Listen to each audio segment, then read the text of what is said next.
안녕하세요. 한 치 앞도 모르는 인생이라고 생각하며 살고 있는 여성이에요. 어렸을 적 깊게 기억나는 건 아니지만 문득문득 기억나는 것은 엄마가 매우 울고 있던 기억, 아빠 역시 엄마에게 다그치며 기억해내라고 하는 모습이 가장 큰 기억에 남아요.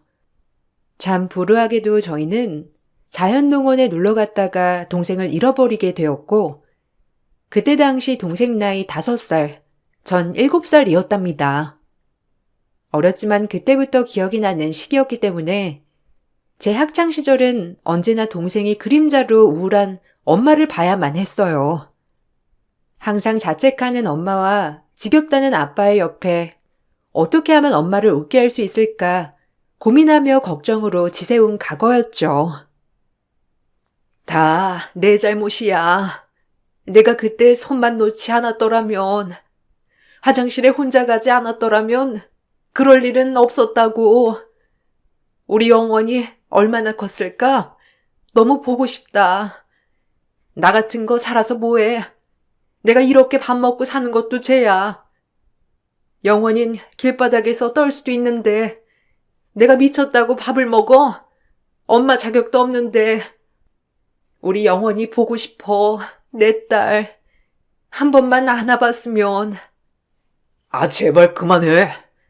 이제 잊고 살 때도 됐잖아. 막말로 당신 때문에 우리는 꽂아놓은 보루자루처럼 이게 뭐냐고. 말해봐. 아빠, 엄마, 제발 그만해.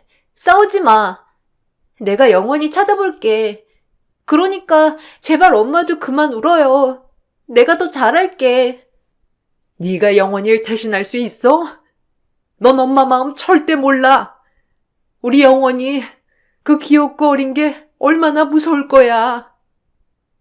부유했던 집이었지만 그거와는 반대로 암울한 집안이었어요. 저 역시 엄마 때문에 동생을 잊고 산 적은 단 한 번도 없었답니다. 어려서 늘 동생의 꼬리표로 인해 저 역시 노이로제가 걸릴 지경이었지만 최대한 우울한 엄마가 어떻게 될까봐 티는 내지 않았죠. 그렇게 우울했던 집을 벗어나고 싶다는 꿈이 있었고 그렇게 만나게 된 게 예비 남편이었어요.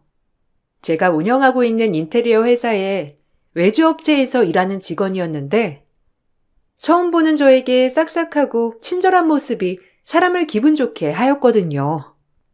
사실 이 남자가 없으면 못 살겠다 싶을 정도가 아니라 그저 하루라도 빨리 집을 벗어나 완벽한 내 가정을 꾸리고 싶다였어요. 우리 엄마가 한번 보자고 하시는데 자긴 어때? 사실 내가 장남인데 결혼이 늦어져서 엄마가 걱정이 이만저만 아니거든. 어차피 우리가 결혼 얘기도 오가는 만큼 자기 부담스럽지 않으면 그냥 한번 얼굴이나 보고 밥이나 먹자는데? 나야 괜찮지. 그래. 어머님더러 말씀드려서 시간 정하는 게 좋을 것 같아. 어떤 분이실지 너무 기대되고 그렇네. 엄청 좋아하실 거야. 솔직히 우리 집 얘기라서 내 얼굴에 침 뱉는 꼴이지만 재수 씨를 엄마가 엄청 마음에 안 들어 하셔. 혼전 임신으로 사고쳐서 결혼한 동생 놈이 하나 있는데 그래도 동생에 비해 한참 모자란 재수 씨라서 엄마가 굉장히 반대했거든. 어머, 안쓰럽다. 그래도 애는 같이 만든 건데 왜 여자한테만 뭐라고 하는 거야? 당신도 그런 전제가 좀 깔려있는 것 같은데? 그러지 말고 잘해줘. 어린 나이에 결혼했다면 더더욱 친구들이랑도 멀어지고 그랬을 텐데. 역시 자기는 마음이 진짜 착하다니까. 내가 결혼을 잘하는 것 같아. 엄마도 아마 엄청 좋아하실 거야. 자기는 학벌도 좋지, 회사도 운영하는 능력녀지. 우리 엄마가 아마 정말 잘해주실 거야. 그러니까 우리 엄마 너무 무섭게 안 봐도 돼. 그럼 다행이네. 난 형제가 없어서 사실 당신이 좀 부럽기도 해. 그래서 결혼하면 형제들끼리 정말 잘 지내고 싶어. 그땐 대수롭지 않게 여겼어요. 그저 어린 나이에 혼전 임신해서 결혼한 시동생이라고 하길래 그렇구나 했고 제 친구들 중에도 더러 그런 친구들이 있었기에 안쓰러운 마음이 먼저 들었답니다. 하루라도 빨리 결혼을 하고 싶었던 저였던지라 그저 저만 잘 보이면 되겠다고 생각을 했었고, 그럼에도 안쓰러운 동서라고 생각하여 예비 남편에게도 좀 잘해주라고 했던 거예요. 그리고 사실 형제가 있는 남편이 부럽기도 하면서 제 욕심일지라도 형제들과 다복하게 지내고 싶은 마음도 들더라고요. 어머, 얼굴이 되게 익숙한 게 우리 가족 같네요. 우리 집 인사 오기 전에 내가 먼저 보자고 했어. 얼마나 궁금하던지. 애 아빠는 벌써부터 큰며느리라고 온 동네에 난리를 치는 거 있죠? 우리가 좀 주책이긴 하지. 아, 맞다. 아버님이 원두 공장 운영하신다더니 사실이에요? 학벌도 고려대 토목공학과 나왔다고 하고 내가 정말 놀랬잖아. 우리 아들 안목에. 지금 입고 있는 옷도 보통 세련이 아닌데 내가 진짜 이런 며느리를 바랬던 거거든. 어쩜 이렇게 첫눈에 내 이상형일까? 에이, 아니에요. 석구 씨도 정말 훌륭한걸요.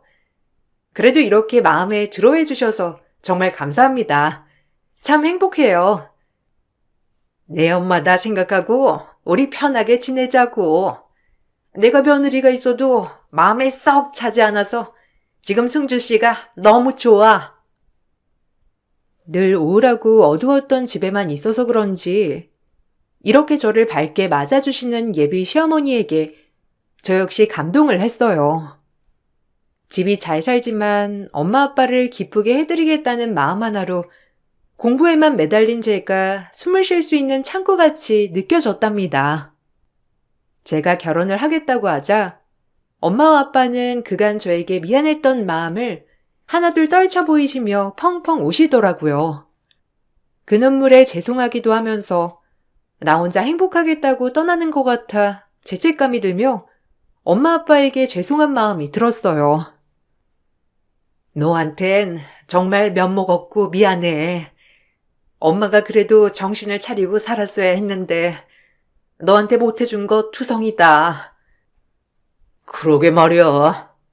우리가 영원히 때문에 너한테는 늘 죄인이야. 너도 어린 나이였는데 아픈 것들만 보여주게 되었으니.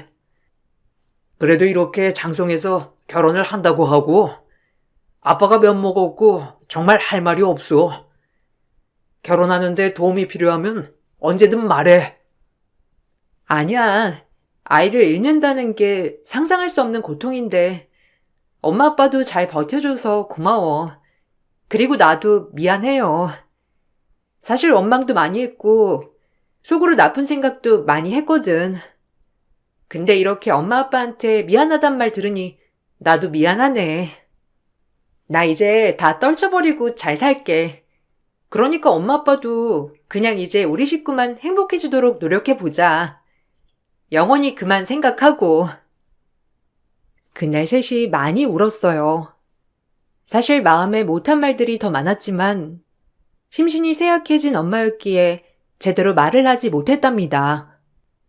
그래도 엄마와 아빠는 제가 결혼을 준비한다고 하자 이것저것 신경을 써주며 어렸을 때 못다했던 것들을 해주시려 노력했고 오히려 저에 대한 미안함이 있으셨는지 신혼집까지 마련해준다는 아빠였어요. 이 이야기를 예비 남편에게 전달해주자 좋아하더라고요. 그리고 그땐 저도 이기적이었던지라 아빠가 해준다는 것을 덥석 받아도 되겠다고 생각이 들곤 하였죠. 그동안 아빠 엄마에게 받은 무관심이 다였으니 이런 거는 아빠가 당연히 해줘야 한다라고 생각이 깔려 있었던 못된 딸이었어요. 와, 진짜? 장인어른 진짜 통 크시다. 하긴, 그러니까 공장을 크게 하나 운영하시지. 그래도 그 지역에 그 집값이면 어마어마할 텐데. 와, 나 땡겨본 거 아니야? 나한텐 자기가 보물이지만 그래도 막상 집을 해주신다니 너무 좋네. 그러게. 아빠가 아무리 여유 있어도 많이 부담이실 텐데 그래도 우리 행복하게 살라고 해주신 선물이니 감사히 받자. 당연하지. 마누라가 예쁘면 처가댁의 말뚝박아 절을 한다는데 내가 딱 그 짝이네. 나 당신 만나고 인생 폈다. 우리 엄마가 들으면 진짜 어떠실까? 아마 싱글벙글이실걸? 가뜩이나 당신 좋아가지고 빨리 결혼 날짜 당기라고 하는데. 예뻐해주니 감사하지. 아, 맞다. 그 당신 동생네 부부랑 언제 한번 따로 밥 한 끼 하고 싶은데 시간 있으려나? 그래도 형제가 딱 둘인데 이렇게 잘 지내면 좋잖아. 나도 형제가 없기도 하고 돈독한 우애를 느껴보고 싶었거든. 왁자지껄하게. 에이, 나중에 천천히 해도 될 일인데 뭐. 그리고 내가 그때 말했잖아. 그 재수씨가 좀 하여튼 제 정상이 아니야. 당신이랑 가깝게 지내는 거 난 반대야. 당신같이 공주 같은 사람이 재수씨랑? 아유, 생각만 해도 끔찍하다. 신경 쓰지 마. 뭐가 어때서? 그리고 내가 무슨 공주야. 그냥 평범하지. 당신도 너무 당신 재수씨한테 색안경 낀 거 아니야? 난 내가 만나보기 전까지 그런 거 신경 안 써. 그래도 동서지간에 딱 둘밖에 없는데 이왕이면 잘 지내는 게 좋을 거잖아. 같이 밥 먹는 자리를 마련하고 싶었을 뿐인데 예비 남편은 한사코 그것을 거절하였어요. 사실 사람을 약간 돈으로 차별하는 것 같은 생각이 들어서 기분이 좋진 않았지만 먼저 겪어본 예비 남편의 말이기 때문에 저 역시 그러려니 하던 시기였답니다. 그러던 중 제 친구에게 긴박한 소식을 전해 듣게 되었고 그 소식으로 인해 저희 집에도 신랑 같은 희망의 기대가 생겼어요. 영원히 소식 아직 모르지? 아니, 나 아는 오빠네 친구 집인가? 업둥이 살다가 시집 온 친구가 있더래. 정말 어린 나이에 시집 온 데다가 그 업둥이로 길러진 집에서 엄청 차별받았었나 봐. 돌팍으로 시집을 택한 거지. 근데 꼭 말하는 게 네 동생이랑 비슷하더라? 뭐 잘은 기억 안 나는데 지금으로 치면 에버랜드 같은 곳에 놀러 간 기억이 있다고 하면서 혹시 네 동생 아니야? 나이를 잘은 짐작하진 못하는데 우리랑 비슷한 또래인가 봐. 혹시라도 만나면 얼굴이라도 기억할 수 있을까 말해주는 거야. 어머, 맞아. 자연농원. 혹시 그 친구 만나볼 수 있을까? 아니, 번호만 알 수 있나? 연락은 내가 해볼게. 당연하지. 연락처 물어봐서 꼭 알려줄게. 아니, 진짜 네 동생 맞았으면 좋겠다. 너희 어머니 봐서라도 제발. 그렇게 연락처를 받게 되었고 그 친구와 전 만남에 약속하지 정했어요. 하지만 만나는 게 왜 이리 어려운지 번번이 파투를 내는 친구더라고요. 막상 일이 잦고 이렇게 파투가 나니 제 동생이 아닐 거라는 생각이 강하게 들면서 화가 밀려오더라고요. 사실 이런 적이 많았던지라 역시나 이것도 해프닝일 거라는 생각이 화가 났었고 일부러 만나지 않는 거다라고 생각을 하게 되었죠. 지금 벌써 만남이 3번째 파투네요.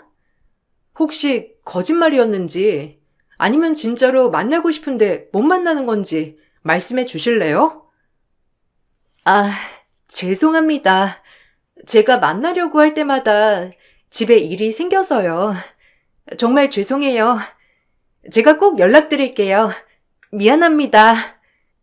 저 역시 긴박하고 급박한데 사정이 자꾸 생기네요. 제가 혼자 사는 몸이 아니라 이런저런 신경 쓸 게 많거든요. 연락드릴게요. 됐고요. 별로 만나고 싶지 않은 모양새고 만나고 싶었으면 진작에 만났겠죠. 무슨 남가북도 아니고. 됐습니다. 그 친구와의 문자는 여기서 마무리가 되었어요. 그리고 연락이 없었습니다. 저희 엄마도 혹시나 하는 마음이었기 때문에 이번 일에 굉장히 실망을 하게 되었고 저 역시 마음을 접게 되었어요. 뭔가 찝찝함이 있었지만 결혼 준비로 너무나 바빴었기 때문에 사실 이렇게 신경 쓸 겨를이 없더라고요. 그저 그동안 늘 겪어왔던 수많은 해프닝 중 하나일 거라고 생각하며 결혼 준비를 했어요. 아유, 우리 며느리 너무 예쁘다. 너네가 고급스러워서 그런가? 뭘 입어도 이렇게 태가 나니? 역시 있어 보인다니까? 엄마는? 우리 승주가 어떤 애인데? 진짜 뭘 입어도 고급지지? 솔직히 걸치는 거, 하고 다니는 행색, 다 엄마 스타일이지? 아이, 그럼. 안목마저도 내 스타일이다. 이래서 보고 자란 걸 무시하지 못한다는 거야. 둘째네 봐라. 보면 짜증부터 나잖니? 어머님, 이 원피스 마음에 드신다니 사야겠네요. 석구 씨 친척분들 뵈러 갈 때 입으면 될 것 같은데 괜찮으세요? 아유, 말해 뭐하니? 아주 마음에 쏙 들어. 그리고 이런 거 안 사줘도 된다니까. 꼭 사주고 그러니? 아유, 잘 어울려? 어때? 엄마야말로 말해 뭐해. 승주가 사준다고 할 때 어서 얻어 입으세요. 며느리 잘 둔 덕에 이런 것도 있고 좋으시죠? 당연하지. 내가 이제야 며느리를 본 것 같다. 우리 승주가 굴러들어온 복이지 뭐. 내가 그 화상만 생각하면 아휴. 예비 시어머니가 밥을 사준다고 만난 김에 제가 입을 원피스 그리고 예비 시어머니의 옷을 한번 사드렸어요. 그러니 당장에 입꼬리가 올라가시며 또다시 제 칭찬을 자자하게 늘어놓았고 늘 말끝엔 예비 동서의 험담을 하곤 하셨답니다. 이제 뭐 가족이 될 거니까 말하는 건데 내가 진짜 속이 많이 상했었거든. 내 나이보다 한 10년은 늙어 보이지? 이게 다 걔 때문이야. 없이 살다가 애나 덜컥 가져가지고 우리 집에 들어왔는데 답답하고 해온 것도 없이 밥만 축내가지고 내가 얼마나 볼 때마다 속이 터지는데. 그래도 끝까지 붙어 있는 거 있지? 근데 이렇게 예쁜 며느리 얻어서 다 풀렸어. 에이, 그래도 얘기 들어보니까 어린 나이에 시집 오기도 했고 고생도 많이 한 것 같은데 좋게 봐주세요. 지금 어머님이 참 상냥하신데 그렇게만 하셔도 예비동서도 어머님한테 더 잘할 거예요. 그럼 아마 더 웃을 일이 많으실걸요? 어머, 우리 며느리 감동이야. 어쩜 이렇게 너는 말을 천사처럼 하니? 역시 있는 집 자식이라 다르다. 이래야지. 늘 얘기 끝에 예비동서 험담을 하는 예비시모가 불편해지기 시작하더라고요. 언젠가 저한테도 저렇게 칼날을 내세울 것 같은 마음이 들었고 지금이야 집이며 옷이며 제가 다 해드린다고 하니 좋아서 저러지만 결혼하면 달라질 것 같은 생각도 들었거든요. 그래도 잘 넘겨봐야지 하며 결혼의 코앞까지 오게 되었고 온 가족들을 만나는 자리가 있던지라 예비시댁에 방문하게 되었답니다. 그리고 예비시댁에 인사를 갔더니 드디어 동서라는 사람을 마주할 수 있게 되었고 인상이 매우 좋더라고요. 예비시모와 예비남편이 해준 얘기와는 전혀 다르게 인상도 좋고 친절하니 오히려 시댁 식구들보다도 고급진 인상이었어요. 말씀 많이 들었어요. 이렇게 보니까 너무 우아하네요. 형님이라고 불러도 될까요? 제가 많이 모자라지만 잘 지내봐요. 아, 그래요. 저도 진짜 보고 싶었어요. 형제가 딱 둘뿐이기도 하고 앞으로 가족이 될 거니까 우리 가깝게 지내보도록 해요. 네, 말씀 편하게 하세요. 어차피 형님 되실 거고 이제 가족인데요 뭐. 아, 형님이 뭘 좋아하실지 몰라서 여러 가지 해봤어요. 어머, 고생했겠네요. 진짜 맛있겠다. 전 완전 요리 똥손이라 사실 이런 거 보기만 해도 대단하다고 느껴지거든요. 그럼 말 편하게 할게. 애 키우랴 살림하랴 너무 힘들겠다. 우리야 나가서 일하니까 집에서 이렇게 집안일 하는 게 더 힘들지 뭐. 그렇게 말해주시니까 든든한데요? 저도 나가서 너무 일을 하고 싶은데 그러면 아이를 봐줄 사람이 마땅치가 않아서요. 얘, 뭐 하냐? 넌 우리 공주 같은 우리 며느리 붙들고 넌 빨리 부엌 가서 저거나 마저 치워. 어디서 우리 얘기에 껴들어? 아, 전 괜찮은데. 동서, 우리 이따가 얘기해. 뭔가 말이 통하는 게 너무 잘 맞는 것 같아. 나중에 커피 한 잔도 따로 하자고. 너는 뭐 저런 애랑 얘기를 하고 있어? 제가 얼마나 수준 떨어지는 줄 아니? 너랑은 차원이 틀린 애야. 그냥 무시해. 어머님, 근데 예전부터 자꾸 동서를 무시하는 투로 얘기하는데 전 제가 판단하고 싶지 남이 얘기해 준 걸로 사람을 판단하고 싶지 않거든요. 동서도 인격체 하나로 대해주세요. 사실 자꾸 어머님한테 이런 얘기 듣는 거 정말 불편하거든요. 제 말에 예비 시모는 표정이 굳어지며 입을 다물었고 예비 남편 또한 입을 다물었어요. 사실 늘 하고 싶은 얘기였기 때문에 말한 것에 대해 후회하지 않았답니다. 분위기가 어색해지자 동서도 민망했는지 괜히 음식을 차리며 웃어 보이더라고요. 얼마나 칭찬을 받아본 적 없으면 저런 구박이 당연하다는 듯이 저렇게 웃고 있을까를 생각하니 동서가 괜히 안쓰러워졌어요. 여기 앉아서 얼른 식사들 하세요. 일단 여러 가지 해보았는데 형님이 맛있다고 하셨으면 좋겠네요. 어서 앉으세요. 동서도 앉아서 같이 먹자. 왜 동서 수저는 없어? 빨리 저기서 수저 들고 와. 원래 음식은 같이 먹어야 하는 거거든. 아유, 내버려 둬라. 쟤는 애도 먹어야 하고 그래서 늦게 먹는 거야. 너나 앉아서 얼른 먹어. 시장할 텐데. 아들들, 어서 앉아. 같이 먹어야죠. 가족인데. 자기야, 늘 이런 식으로 식사했어? 이건 아니다. 웬 조선시대처럼 식사를 하고 앉아있어. 그래, 그럼 너도 앉아서 먹어라. 네 형님이 그렇게 불편하다고 하니 뭐 같이 먹어야지.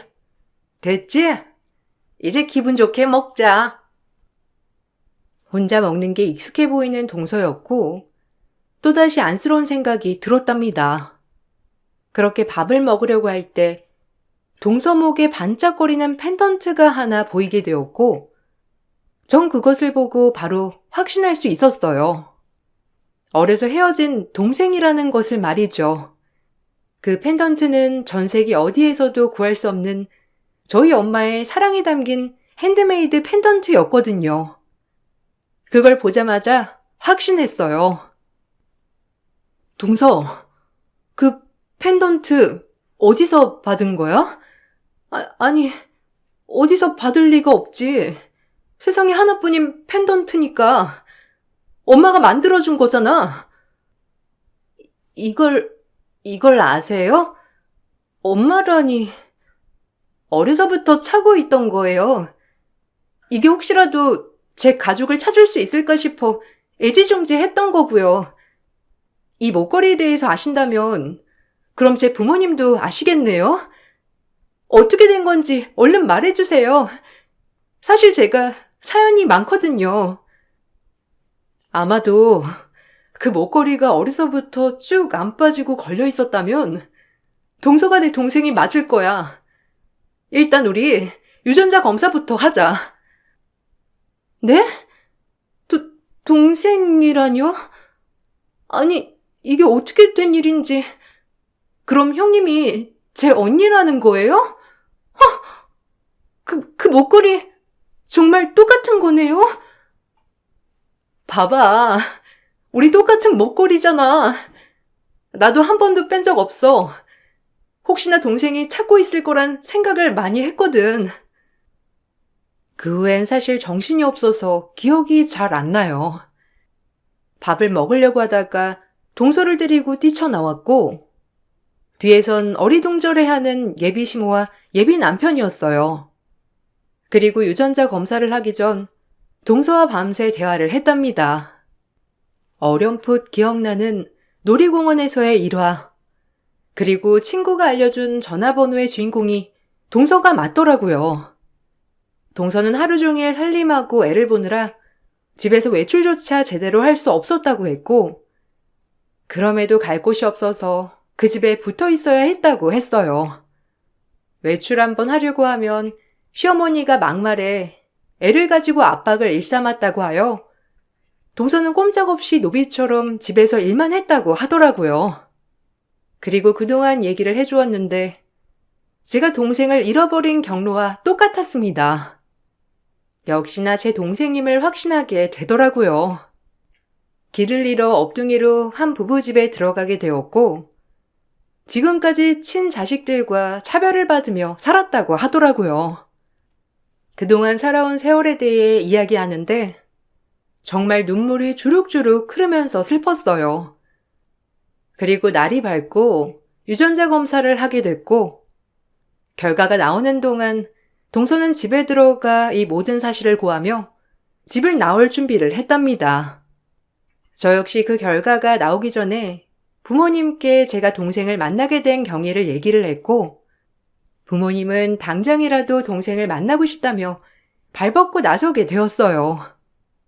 그리고 결과지를 받는 순간 동생은 저희 가족이 그토록 찾아 헤매던 어렸을 적 헤어진 제 친동생이 맞았고, 전 동생을 꼭 안고 집에 빨리 가자고 하였죠. 미안하다. 지금 찾아서. 엄마 아빠가 정말 많이 그리워해. 널 한순간도 잊어본 적 없어. 우리 엄마 아빠한테 가보자. 내가 언니 동생이라니. 나한테도 부모님이 진짜 있었다니. 드디어 나도 남의 눈치 안 보고 살 수 있는 거야? 당연하지. 이제 널 세상 최고로 만들어주실 거야. 그동안 얼마나 고생 많았니? 정말 힘들었겠어. 앞으로 꽃길만 걷자. 부모님이 많이 기다려. 엄마 아빠는 평생 널 잊어본 적이 없거든. 사실 엄마는 지금도 많이 힘들어해. 얼른 가자. 그렇게 전 동생을 집에 데려갔고 유전자 검사지까지 보여주었답니다. 동생은 무호적으로 유기된 채 지금의 양부모를 만났는데 몇 년을 무호적으로 업둥이처럼 살다가 2005년 무호적자들에게 호적을 찾아주는 선례로 양부모가 그래도 호적까지는 만들어줬다고 했어요. 나이도 임의로 설정한 것이었지만 그래도 또래와 나이가 비슷하게 되었더라고요. 엄마와 아빠는 폭풍 같은 눈물을 흘리며 동생과 저를 꽉 껴안아 주었고, 그동안 동생에게 있었던 일을 들으며 분노도 할 수밖에 없었어요. 제 예비시댁이라는 곳에서 동생을 말도 안 되게 고된 노동을 당하고 있었고, 아이를 볼모 삼아 어디 갈 곳도 없는 동생을 구박하며 늘 괴롭혔던 정황이 밝혀진 거죠. 오히려 이런 괴롭힘이 당연하다는 듯이 덤덤하게 얘기하는 동생의 모습에 더더욱 눈물이 나면서 여린 몸을 안아주고 싶더라고요. 양부모라고 해도 먹여주고 입혀준 게 크지만 그래도 여러모로 차별을 매우 많이 당했다고 했어요. 절대 용서 안 한다. 그딴 집안. 너도 결혼 물러. 안 봐도 비디오야. 그딴 인성을 가진 인간들이 잘해줘봐야 얼마나 잘해주겠니? 진짜 끝내려고 했어. 사실 불편한 게 한두 가지가 아니었거든. 그리고 내 동생 욕을 그렇게 했는데 내가 참을 수 있겠어? 너 아이까지 데리고 올 수 있게 소송 들어갈 거야. 이래봬도 엄마랑 아빠가 그 정도는 해주실 수 있는 능력은 되거든. 정말이야? 우리 아이까지? 그 집 말로는 난 아무것도 가진 게 없어서 이혼을 해도 무조건 양육권을 뺏긴다고 하더라고. 웃기지 말라고 그래. 얼마나 가스라이팅을 해댔으면. 그리고 네가 왜 아무것도 가진 게 없어? 우리가 있는데. 이제 두고 봐. 저흰 그렇게 소송을 걸게 되었고 예비 남편은 이 모든 사실을 알고 저에게 싹싹 빌게 되었어요. 사실 빌어야 할 사람은 제가 아니라 제 동생인데 이것 또한 어이가 없더라고요. 제 동생에게 함부로 대한 것이 용서가 정말 되지 않아서 저 역시 예비 남편과 예비 시모에게 막말을 하게 되었고 제 막말에 예비 시모는 뒷목을 잡고 쓰러지기 일보 직전이었답니다. 우리가 네 동생인 거 알았겠니? 그리고 오갈 데 없는 거 받아주고 살게 해줬더니 이제 와서 칼을 겨눠? 어떻게 그래? 네 동생이 말을 지어내서 그렇지? 우리가 얼마나 잘해줬는데. 솔직히 지주제에 우리 아들 같은 사람 만날 수나 있었을 줄 알아? 그래서 그렇게 허구한 날 욕했나요? 불쌍하게 생각하지 못할 망정 어른이 돼가지고 절대 용서 안 합니다. 그리고 저도 결혼 안 해요. 당신이랑 저 사람 얼굴만 보면 제 동생이 그동안 당해왔던 일들이 떠올라서 화만 나니까 이 결혼 없는 게 맞아요. 그리고 당신 아들들 잘난 거 하나 없잖아. 집 해줄 능력 있는 부모가 있어. 빵빵하게 지원해줄 부모가 있어. 내 배경 생각해서 나한테 설설 기었던 주제에 내 동생은 아무것도 없는 것 같으니까 그렇게 사람 취급 안 했나요? 이유 막론하고 절대 용서 못해요. 아 진짜 왜 그래 갑자기. 우린 좋았잖아. 아니면 아예 엄마 보지 말고 살자. 어? 그러면 되잖아. 내가 다 맞출게. 엄마 보지 말라고 하면 안 볼 거니까. 그러니까 우리는 결혼하자가. 내가 너한테 얼마나 맞추고 살았는데 네가 이제 와서 그러면 안 되는 거잖아. 내가 너한테 얼마나 설설 기었는데 이래? 네 동생한테도 사과할게. 우린 우리니까 계속 결혼 준비하자. 너도 내 동생 무시했잖아. 그리고 네 엄마를 어떻게 안 보고 사니? 딱 보니까 아주 찰떡궁 모자지간인 것 같은데. 됐어, 끝내. 그리고 벌써부터 엄마까지 버린다고 하는 네 심보를 보니 돈에 눈이 단단히 돌아도 제대로 돌았구나. 진짜 무서운 놈이다. 전 그렇게 파혼을 통보했고 드디어 예비 시댁에게 피눈물 나는 복수를 시작했답니다. 25년 전 헤어진 내 동생을 만난 그 순간부터 돈에 목숨 건 돈만 밝히는 시댁 반전 참교육이 들어갔거든요. 여동생은 시댁을 상대로 정신적 피해 보상과 남편에겐 이혼 소송, 위자료 청구 소송을 들어갔어요. 알고 보니 동생 남편도 정말 개차반이 따로 없더라고요. 밥 먹듯이 외도해 그래도 잘났다고 큰소리나 뻥뻥 쳐댔거든요. 그래도 동생은 똑똑하게 그동안의 시댁 사람들에게 독서를 들은 내용을 다 녹음해 두었고 남편의 외도까지 증거를 제출했답니다.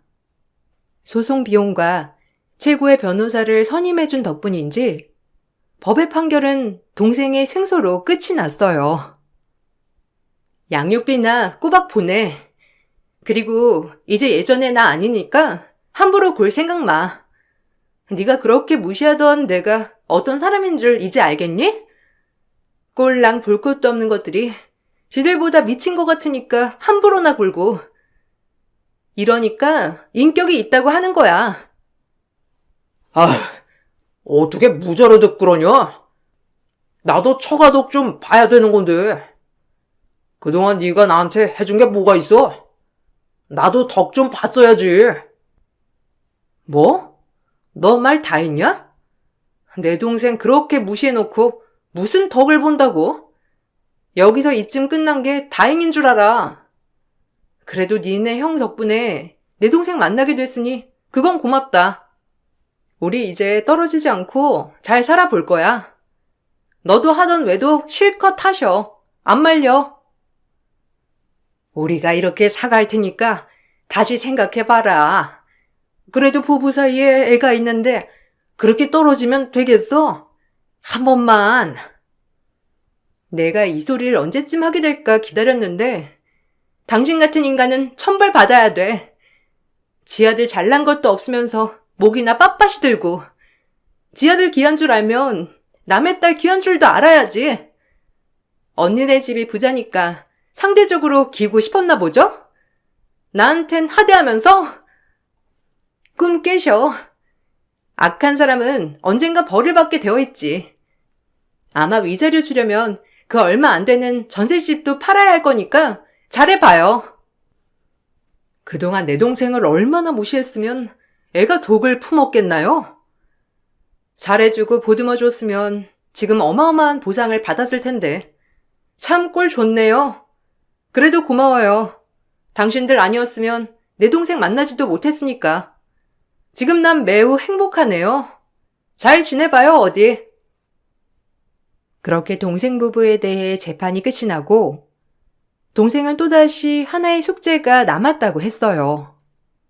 그것은 본인을 양자로 입양한 키워준 부모님들에 대해 파양소송을 진행하는 것이었죠. 동생은 업둥이로 그 집에서 엄청 많은 살림을 하고 살았다고 했고 도망치듯 지금 남편을 만나 결혼을 한 거라고 했습니다. 다시는 그 집안과 엮이고 싶지 않다고도 울면서 말하더군요. 하지만 돈 냄새를 맡은 건지 동생을 키워준 부모들은 절대 동생을 놔주지 않겠다고 하더라고요. 하지만 저희 부모님은 악착같이 파양소송을 진행하였고 2년의 시간이 지난 후 동생은 정식으로 파양이 되었답니다. 정말 긴 싸움이었고 잘 싸워주었죠. 하지만 그래도 먹여주고 키워준 건 맞으니 저희 엄마는 따로 양부모를 찾아가 살해를 하였고 그걸 보고 양부모도 기분 좋게 제 동생을 놔주었답니다. 사실 정말 친딸로 생각했으면 놔주기는커녕 돈이 다 필요가 없었을 테지만요. 씁쓸하더라고요. 엄마, 아빠, 언니, 고마워요. 내가 이렇게 행복한 가정의 딸이었다니 너무 행복해. 나한테도 이제 온전히 내 편이 생긴 거잖아. 세상에 나랑 내 딸 단둘만 있을 줄 알았는데 든든한 가족이 있었다니. 너무 고맙고 사랑합니다. 잘할게요. 우리가 잘해야지. 그동안 고생한 네 세월 다 갚아줄게. 보상해 줄 거야. 언니가 미안하다. 진작에 찾지 못해서. 그때 악착같이 번호를 받은 뒤에 너를 찾았다면 더 빨리 찾을 수 있었을 텐데. 정말 미안해. 앞으로 우리 헤어지지 말고 잘 살아보자. 우리 딸들, 엄마가 한없이 미안하다. 부족한 엄마 만나서 고생한 거 다 알아. 큰딸도 작은딸도. 이제 엄마도 정신 차리고 우리 딸들을 위해서 살 거야. 절대 예전처럼 허송세월 보내지 않을 거야. 그리고 우리 큰딸, 그동안 많이 힘들었을 거야, 너도.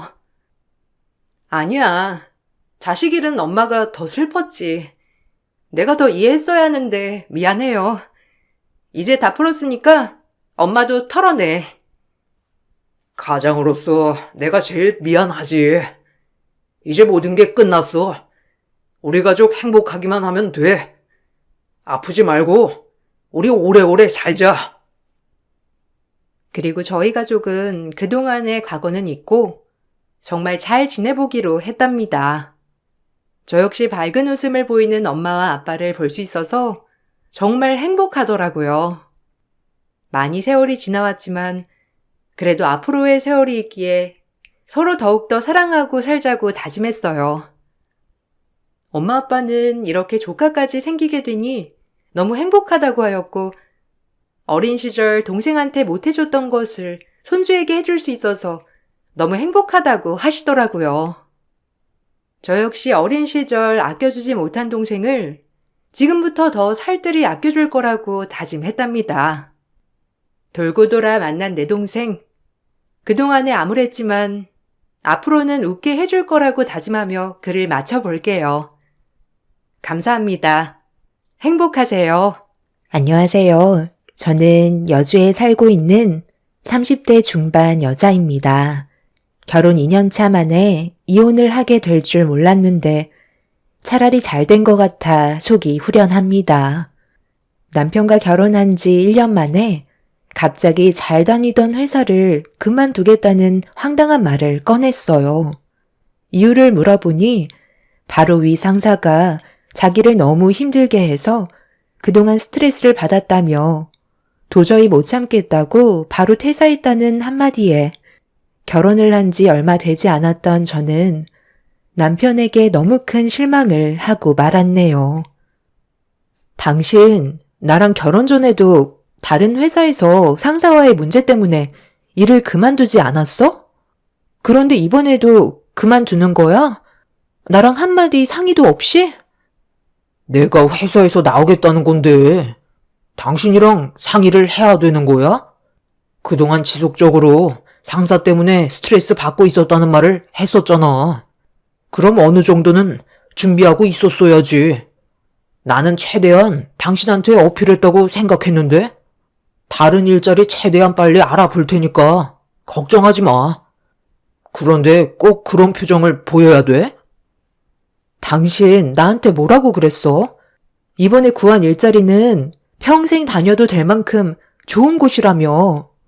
회사 사람들도 다 잘 챙겨준다고 하더니만 이제 와서 한마디 말도 없이 이런 식으로 퇴사하면 당장 지출해야 되는 금전적인 부분들에 차질이 생기잖아. 내가 버는 돈만으론 부족하다는 거 몰라? 우리가 여유 있는 것도 아니고 이제 막 시작해서 대출도 상당히 많은 상태라 혼자선 감당이 안 된단 말이야. 젊은 나이도 아니고 30대가 넘어간 당신이 구할 수 있는 일자리가 얼마나 많다고. 요즘 시기에 취직도 쉽지 않은데 너무 무책임한 행동을 한 것 같아. 상사랑 감정적으로 문제가 있으면 잘 풀면 되는 거잖아. 워낙 고지식한 사람이라 대화도 잘 안 통해. 당신은 내가 힘들어서 그만뒀다는데 그게 그렇게 마음에 안 들어? 이번 달 안에 새로운 일자리 구하면 되잖아. 남편은 자기의 마음을 알아주지 못한다면서 집에 들어왔다가 다시 밖으로 나가 버렸어요. 계획했던 일들이 퇴사를 함과 동시에 모든 게 무너져 버린 상태였죠. 한참의 시간이 지나고 들어온 남편은 술이 머리끝까지 취해선 자기 몸 하나 가누지 못해 방으로 들어가 쓰러져 잠이 들어 버렸고 아무런 걱정 없이 행동하는 남편의 모습이 너무 실망스러워 한숨만 나오게 되었네요. 결혼 초기부터 이런 일이 생기니 앞으로의 결혼 생활이 두려워지기 시작했어요. 그래도 집안의 가장인데 최대한 빠른 시일 내에 안정적인 일자리를 알아볼 거라 믿고 아무 말 없이 기다려왔었는데 집에서의 백수 생활은 생각보다 오래 걸리고 있었습니다. 저는 하루하루가 말라가는데 남편은 도통 일자리를 구할 생각을 하지 않고 있었어요. 결국 남편과의 갈등이 점점 깊어졌고 화가 올라와 버린 저는 남편에게 불만을 털어놓았습니다.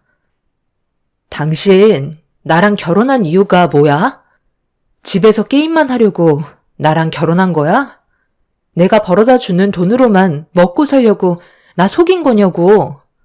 이건 충분한 이혼 사유 해당되는 거 알지? 나한테 어떤 상황인지 말도 안 해주고 밖에서 힘들게 일하고 퇴근하면 당신은 맨날 게임이나 하고 있는데 내 속이 지금 얼마나 타들어가는지 알아? 계속 이런 식이면 우리 같이 살아갈 수가 없어. 당신이 생각하는 결혼 생활이 이런 건 아니잖아? 앞으로 어떻게 할 건지 확실하게 말을 해봐. 내가 하루 종일 놀았을 것 같아? 나도 이리저리 일자리 알아보고 있다가 잠깐 머리 좀 식히려고 게임 좀 했던 것뿐인데 당신이 앞뒤 상황을 모르니까 내가 하루 종일 노는 것처럼 보이는 거야. 몇 군데 면접 자리 알아놨으니까 좋은 결과 있으면 알려줄게. 사람이 너무 조급하면 하던 일도 제대로 못하게 된다고. 침착하게 좀 기다려봐. 나도 적은 나이 아니라는 거 잘 알기 때문에 최대한 신중하게 결정하려는 거니까 숨 막히게 계속 뒤에서 긁어대면 금방 지친다고. 그럼 면접 자리 잡혀 있는 거 나한테 확인을 좀 시켜줘봐. 당신이 나한테 믿음을 주지 않으니까 내가 불안해서 그래. 어디 면접 보는 건데? 남편은 제 말이 끝나자마자 보여주었는데 3군데의 면접 일정을 잡아놓은 상태였어요. 그걸 본 저는 안심이 되었고 남편도 어느 정도는 생각이 있는 줄 알았습니다. 그런데 다음날 퇴근을 하고 들어왔는데 남편은 전날과 똑같은 모습을 하고 있었습니다. 그날 전화 한 통 없어서 걱정을 하고 있었는데 아무것도 하지 않고 그냥 TV만 보고 있길래 면접은 어떻게 됐냐고 물어보니 아무 말도 하지 않더라고요. 면접 보러 가는 날 아니냐고 다시 되묻자 남편은 3군데 다 마음에 들지 않았다면서 한껏 기대에 부풀었던 저를 힘 빠지게 만들었네요. 그날 잘 먹지 않았던 술까지 먹게 되었고 남편은 제 눈치를 살피기 시작했어요. 최대한 빠른 시일 내에 다시 알아보겠다며 신중할 필요가 있어서 그런 거라는 말을 했지만 남편에 대한 믿음은 날이 가면 갈수록 바닥으로 떨어지고 있었습니다. 그렇게 또 다시 하루 이틀이 지나고 어느새 한 달이 훌쩍 넘어가 버렸네요. 그런데 시댁에 모임이 있어 주말에 잠깐 다녀와야 했는데 남편이 갑자기 제 손을 잡았어요. 뭐 하는 거야? 나 지금 당신 손 잡을 기분 아니니까 이거 놓고 얘기해. 뭘 바라는지 모르겠지만 이런다고 내 마음 전혀 풀리지 않아. 갑자기 왜 그러는 건데? 일단 들어가기 전에 당신이랑 먼저 해결해야 될 문제가 있어. 나 지금 퇴사한 지 꽤 됐잖아. 그런데 아직까지 이 사실을 우리 부모님께선 알지 못하셔. 내가 퇴사했다는 말이 부모님 귀에 들어가면 오래간만에 얼굴 보는데 기분이 안 좋으실 거 아니야. 그러니까 당신이 입단속만 잘해줬으면 좋겠는데 그렇게 해줄 수 있지? 내 기분이 안 좋은 건 생각도 안 하고 아버님, 어머님 걱정하시는 건 마음에 걸리나 봐. 그럼 약속 하나만 해줘. 당신 퇴사한 거 말하지 않을 테니까 최대한 빨리 일자리 알아보고 안정적인 삶을 다시 되찾았으면 좋겠어. 그렇게만 해준다면 당신이 원하는 대로 퇴사했다는 거 말하지 않겠다고 약속할게. 남편은 저에게 최대한 빠른 시일 내에 취업을 하겠다는 약속을 했고 그렇게 확답을 받은 뒤에 시댁 현관문을 열며 들어갔네요. 이미 상당히 많은 식구들이 한자리에 모여서 즐겁게 대화를 주고받고 있었어요. 저희 부부를 보자마자 시댁 식구들이 반겨주시길래 표정 관리하면서 아무 일도 없었다는 듯 행동을 했네요. 그렇게 모두가 즐거운 식사 자리를 끝낸 뒤 함께 모여 그동안 제대로 나누지 못했던 대화를 주고받고 있었는데 큰형님이 저희 부부는 어떻게 살고 있냐는 질문을 했어요. 둘이 결혼한 지 벌써 1년이나 지났는데 요즘도 연애했을 때랑 똑같아? 보통 결혼하면 환상이 깨져버린다고 하잖아. 우리는 서로 못 잡아먹어서 난리지만 동서랑 서방님은 한창 깨가 쏟아질 때잖아. 앞으로 어떻게 살아갈지 계획은 잘하고 있고 신혼부부이긴 하지만 나이가 있다 보니 아이 계획도 생각하고 있을 텐데 내 생각엔 아이는 하루라도 빨리 가지는 게 좋거든. 나이가 들어갈수록 아이를 가지는 것도 힘들지만 키우는 것도 많은 어려움들이 생길 거야. 저희도 다 생각하고 있어요. 아이도 계획하려고 준비 중이고요. 요즘 너무 할 일이 많다 보니 정신이 없어서 잠깐 숨 좀 돌릴 수 있을 때 아이를 가지려고요. 그래, 너희들이 알아서 하겠지만 나도 하루빨리 손주를 보고 싶은 마음은 어쩔 수 없는 것 같다. 웬만하면 서둘러 주는 게 좋지 않겠어? 세아가는 왜 말이 없니? 아, 네. 저희도 고민 중이에요. 안정적인 생활이 유지가 돼야 아이를 키울 때 불안하지가 않죠. 지금 상황에선 힘들 것 같고 좀 더 시간이 지난 뒤에 생각해 보려고요. 아니, 생각할 게 뭐 있니? 너희들이 일을 하고 있는데 부족할 게 뭐가 있어? 대출이야 살면서 차차 갚아나가면 되는 거잖아. 하루 이틀 미루다 보면 금방 마흔이다. 동서가 여자로서 걱정되는 것들이 뭔지 충분히 이해는 하는데 어머님 말 들어서 나쁠 거 없어. 말 나온 김에 이번에 우리 회사에서 남자 직원 한 명 채용하려고 하는데 서웅님 혹시 생각 있으세요? 지금 다니는 회사보다 월급도 좋고 가족이니까 승희 아빠가 더 신경 써서 챙겨줄 텐데 이번 기회에 한번 진지하게 고민해 보는 것도 좋을 것 같은데요? 가족들끼리 일을 하면 서로 조심스러운 부분들이 생기다 보니 저는 일반 직원을 뽑는 게 좋을 것 같다고 했는데 승희 아빠가 서방님이 들어오면 좋을 것 같다고 하도 부탁을 해서 진지하게 고민한 끝에 서방님이 좋다면 받아주기로 했거든요. 지금 받는 월급이 얼마나 된다고 했었죠?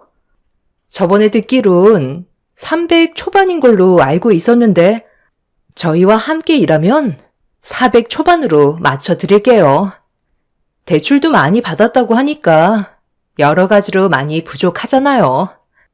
동서가 임신도 하게 되면 휴직도 해야 될 텐데 그렇게 된다면 부담도 많이 느끼게 될 테니 이번 기회에 저희 회사로 들어오세요. 아, 정말요? 그렇게까지 신경 써주신다면 저희야 정말 좋죠.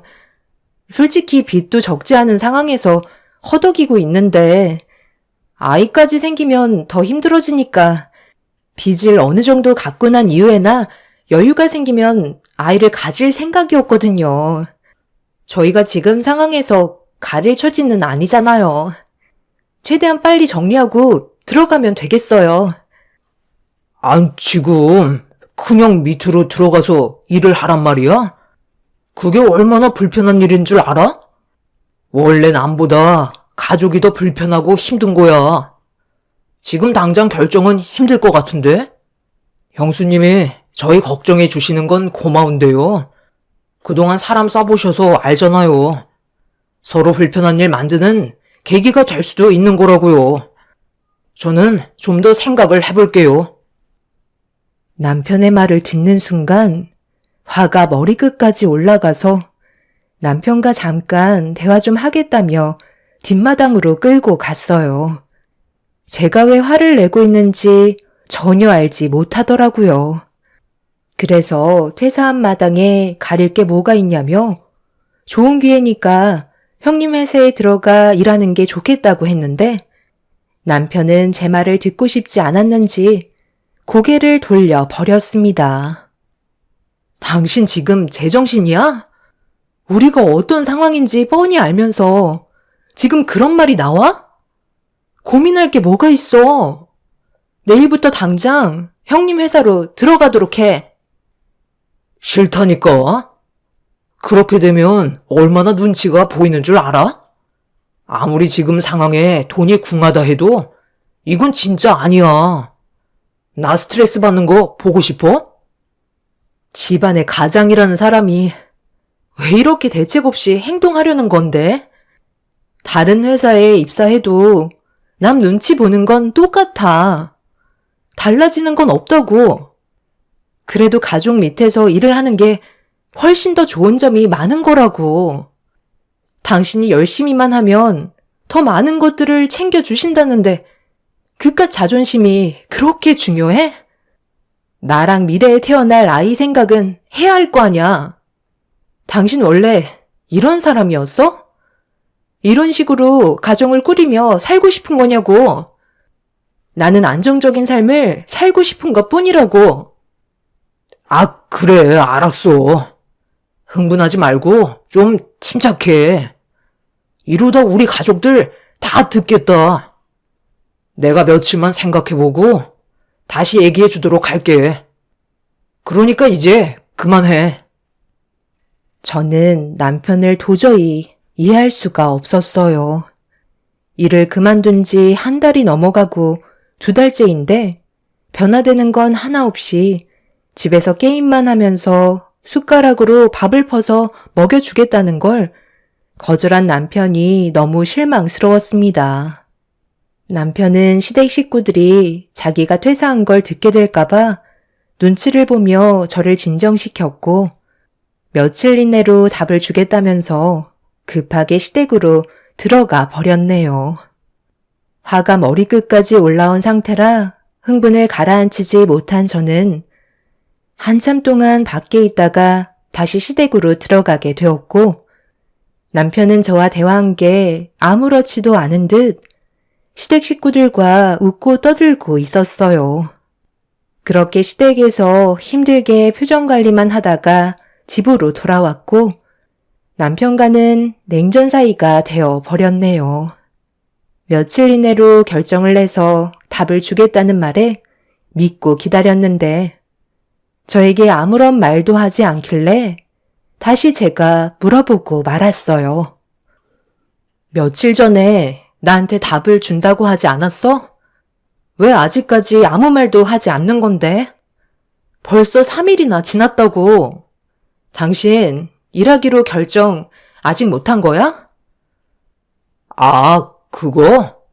얘기 벌써 끝났는데? 그냥 안 하기로 했어. 내가 원하는 일을 하는 게 훨씬 더 적합할 것 같거든. 그래야 오래 일을 하지. 형 밑에서 일을 하다가 체질에 안 맞아서 금방 그만두면 그게 더 손해잖아? 그러니까 나 믿고 조금만 기다려줘. 최대한 서둘러서 좋은 일자리 구해보도록 할게. 실망하지 않았지? 며칠간 고민하고 결정했다는 남편의 말 한마디는 저를 좌절시키고 말았어요. 그리고 그때 드는 생각이 이 사람과의 미래는 힘들 것 같다는 판단을 하게 되었고 어느 정도 마음의 정리가 되어가기 시작했어요.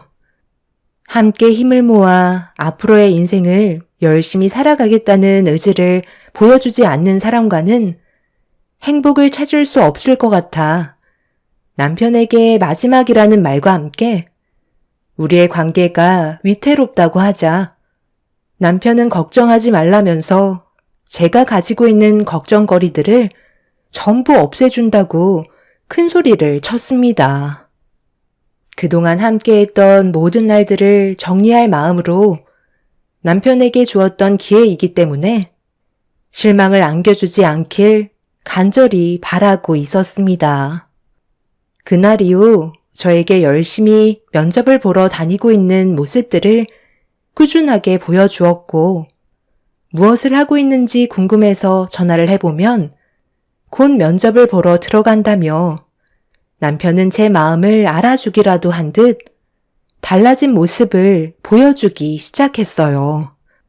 활동적으로 바뀐 모습에 굳어져 있던 제 마음이 조금씩 녹아내리고 있었는데 전화 한 통이 왔어요. 남편이 취업을 하게 됐다는 좋은 소식을 전해주었고 그동안 저 혼자 말 못할 무게를 감당해야 했던 날들이 너무 힘들었는지 눈물을 흘리고 말았습니다. 길고 길었던 고통 속에서 빠져나오니 제 마음도 자연스럽게 풀리게 되었고 남편은 새로운 일자리에서 열심히 일을 하게 되었네요. 비록 형님이 추천해 주신 일자리보다는 보수가 적었지만 그래도 남편이 일을 한다는 것만으로도 저에게는 너무나 큰 힘이 되어 주었어요. 그렇게 몇 달의 시간 동안 묵묵히 회사를 잘 다니던 남편과 다시 좋은 관계를 유지하며 지내오던 어느 날, 오래간만에 여유를 가지고 외식을 하고 있는데 몸에서 이상함을 감지하게 되었고 갑자기 찾아온 울렁거림에 당황해 외식이 끝난 뒤 집으로 돌아갈 때 혹시 몰라 임신 테스트기를 사서 집에 도착하자마자 화장실에 들어가 확인을 하게 되었죠. 이상했던 느낌은 예상대로 테스트기의 두 줄이 선명하게 찍힌 걸 볼 수 있었습니다. 화장실에서 나오자마자 남편에게 임신했다고 말을 하는 순간 기뻐 날뛴 남편은 앞으로 집안의 가장으로서 뱃속에 있는 아이의 아빠로서 가정을 지키기 위해 노력을 하겠다며 저를 안아 들었습니다. 달라진 남편의 모습이 저를 안심시켜 줬기 때문에 더욱더 책임감이 뒤따라 앞으로는 걱정이 없을 줄 알았어요. 계획하지 못했던 뱃속의 아이까지 찾아와 버렸으니 남편이 짊어져야 할 무게는 조금 더 무거워지게 되었죠. 그리고 임신 소식을 듣게 된 양가 집안에서는 저희 부부에게 축하한다며 많은 축복을 주셨고 시모는 임신한 제 손을 잡으며 간절하게 부탁 하나를 하셨어요. 아직 성별도 모르는데 아들 손자를 원하고 계셨습니다. 그건 제가 어떻게 할 수 있는 게 아니라고 설명을 드렸네요. 아들 손자 하나만 낳아주면 네가 해달라는 거 다 해줄 테니까 최대한 할 수 있는 방법은 다 동원해봐라. 처음엔 손녀가 참 이뻤는데 셰미가 손녀는 이제 지긋지긋하다. 나는 아들만 셋을 낳았는데 어떻게 된 게 며느리들은 하나같이 딸만 줄줄이 낳을 수가 있는 거야? 네가 내 마지막 희망이니까 아들 손자 한 번만 안겨줬으면 좋겠다. 그건 제가 노력해서 될 문제가 아니지만 최대한 노력은 해볼게요. 하지만 제가 만약 딸을 낳게 된다 해도 이뻐해 주실 거죠? 차별은 하지 말아주세요. 시모는 제가 질문한 말에 대해서는 아무 말도 없이 입을 닫으셨어요. 눈빛에선 절대적으로 아들을 낳아야 한다는 말을 하고 계셨습니다. 딸은 받아주지 않겠다는 시모의 마음이 저에게 전달이 되었죠. 임신을 했는데 여러 가지 복합적인 감정이 또 다른 걱정거리를 만들게 될 거라곤 예상하지 못했지만 50%의 확률이기 때문에 가족의 평화를 위해선 아들이었으면 좋겠다는 마음이 조금 더 크게 작용했던 것 같네요.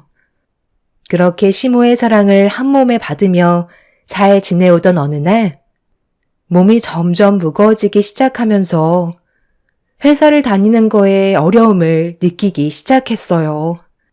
하루 종일 앉아서 일을 해야 되는 상황이라 불편한 점들이 많아지고 있었죠.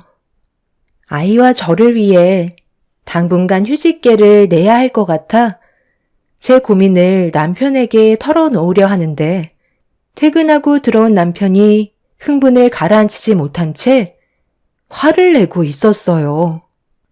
그런 모습을 본 저는 당황해서 무슨 일 때문에 그러는 거냐고 물어보자 남편은 또다시 회사에서 나왔다는 충격적인 말을 꺼내었네요. 뭐라고? 아니, 다닌 지 얼마나 됐다고 왜 또 퇴사를 하는 건데?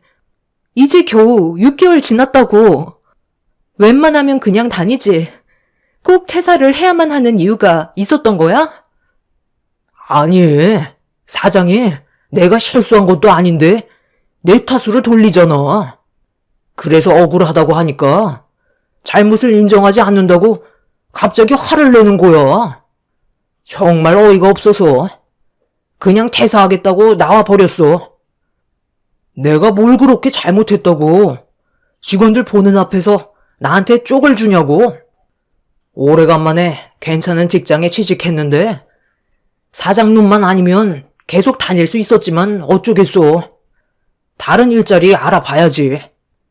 그래도 6개월 정도 일했으니 어느 정도는 버틸 수 있잖아. 모아놓은 돈으로 잠깐만 생활하도록 하자. 당신 회사가 장난이야? 사장이랑 안 좋은 일이 있었어도 충분히 대화로 풀어나갈 수 있었잖아. 이제야 숨통이 트일만 하니까 또 일을 저질러? 당신 원래 이렇게 끈기 없는 사람이었어? 몇 달 있으면 뱃속에 있는 아이도 세상 밖으로 나오는데 불행만 안겨줄 거야? 왜 이렇게 철없이 구는 건데? 내가 이러고 싶어서 그런 게 아니라는 거 잘 알면서 그래?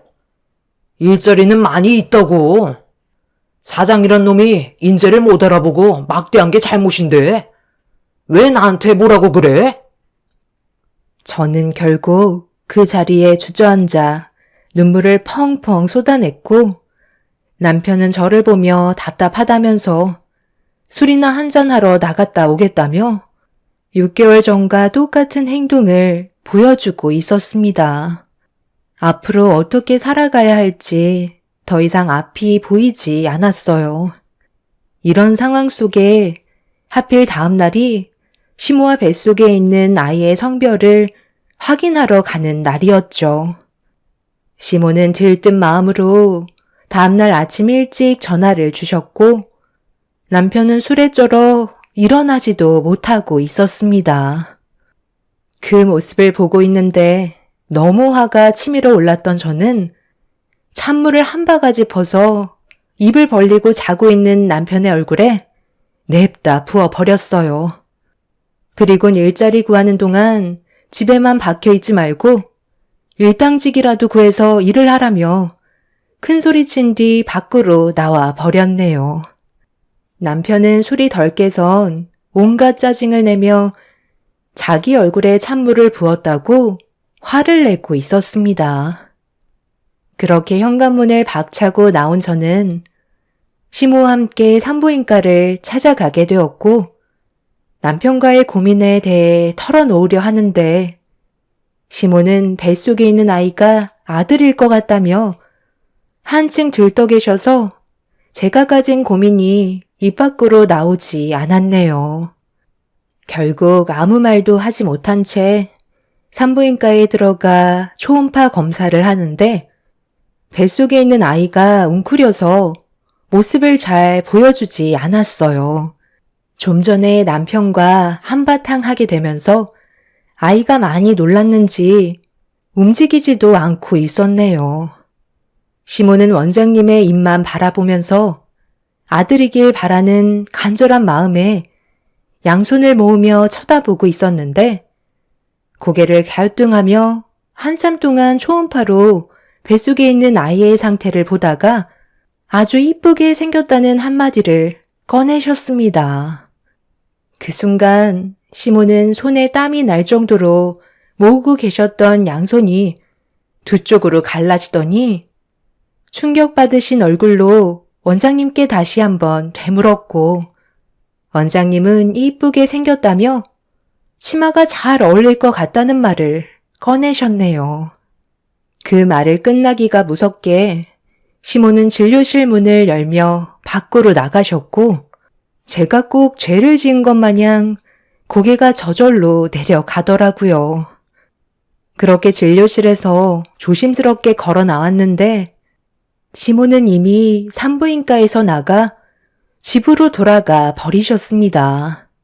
그날 이후 시모는 저를 대하는 태도가 180도 달라지셨고 남보다 못한 존재로 추락하고 말았네요. 결국 이런 시모와 남편과의 문제점들이 저를 더 이상 버티지 못하게 만들었어요. 남편은 똑같은 패턴으로 생활을 하고 있는 게 너무 한심해 보여 집에 있는 컴퓨터를 전부 부숴버렸습니다. 노발대발하며 난리친 남편은 그날 이후 집에는 잘 들어오지 않았고 이제는 아예 일자리도 알아보려 하지 않았어요. 더 이상은 안 되겠다 싶어 이혼을 결정하게 되었죠. 어디서 무얼 하는지 남편은 새벽에 잠깐 집에 들어와 샤워하고 옷만 갈아입은 채 다시 밖으로 나갔어요. 제가 이혼 준비를 하고 있다는 건 꿈에도 모른 채 말이죠. 그렇게 하나하나 준비해가며 앞으로 있게 될 일들에 대해 계획을 세우고 있는데 어느 날 변호사 사무실에서 볼일을 마치고 집으로 돌아가려고 밖으로 나오던 도중 카페가 앞에 보이길래 단 게 먹고 싶어 과일 주스 하나 먹으려고 카페 문을 열고 들어갔어요. 그렇게 생과일 주스 한 잔을 건네받은 뒤에 몸을 돌렸는데 그 순간 제 앞에 시모가 저를 바라보고 계셨네요. 너무 갑작스러운 상황이라 흠칫 놀라며 어색한 인사를 드리는 사이 시모는 제 손에 들고 있던 명세서와 카드를 낚아채셨고 결제 내역을 확인하시곤 눈이 휘둥그레지셔서는 저한테 막말을 퍼부으시더니 자기 아들이 힘들게 벌어모은 돈으로 제 배만 불린다며 많은 사람들 보는 앞에서 만삭인 제 뺨을 명세서로 사정없이 내려치셨어요. 너무 놀라 뭐 하시는 거냐고 소리를 지르자 딸이라서 딸기 주스를 시켜 먹냐는 어이없는 말을 꺼내시더니 제 손에 들고 있던 주스를 빼서 뚜껑을 열은 뒤 머리 위로 부어 버리셨네요. 지금 이게 뭐 하시는 거죠? 뱃속에 있는 아이가 딸이라고 한순간에 이렇게까지 변하실 줄은 정말 몰랐네요. 그리고 그 카드 그 사람 거 아니거든요? 각자 일하면서 모은 월급 중에 일부를 나눠서 생활비를 넣어둔 카드라고요. 그런데 그 안에 있는 생활비가 지금은 제가 벌어모은 돈으로만 꽉 차 있다고요. 어머님이 그렇게 아끼시는 아들이 지금 뭐라고 다니는 줄 아세요? 저랑은 한마디 말도 없이 퇴사해서 그동안 벌은 돈으로 흥청망청 쓰면서 집에는 들어오지도 않고 있다고요. 저번에 형님이 그이한테 같이 일하길 원했었죠? 그때도 퇴사한 상태였어요. 지금까지 제 속이 얼마나 타들어갔는지 아세요? 그런데 어머님은 뱃속에 있는 아이가 딸이라고 저를 이런 식으로 대하시면 제가 가만히 있을 것 같아요? 방금 하신 행동에 대해서는 그냥 넘어가지 않을 거예요. 너 방금 뭐라고 그랬니? 내 아들이 지금 백수라는 거야? 그걸 왜 이제야 얘기하는 건데? 미리 말을 했다면 이런 일도 없었을 거 아니야? 제가 고민거리를 털어놓고 싶어도 그이가 어머님 걱정하실까봐 말하지 말라고 했었어요. 그런데 지금은 상황이 달라졌으니 전부 다 얘기하는 게 좋겠죠. 저 그이랑 이혼하기로 결정했어요. 지금 변호사 사무실 다녀오는 중이고 제가 받은 상처와 손해에 대해 소송 걸기로 했으니까 그런 줄 알고 계세요. 아, 그리고 하나 말씀 안 드린 게 있는데 어머님이 그날 산부인과에서 딸이라고 저만 버려두시고 집에 돌아가셨죠? 그때 원장님께서 곧바로 나오시더니 뭐라고 하셨는 줄 아세요? 뱃속에 있는 아이가 치마가 아닌 바지를 입어야 할 것 같다며 다시 정정해 주셨어요.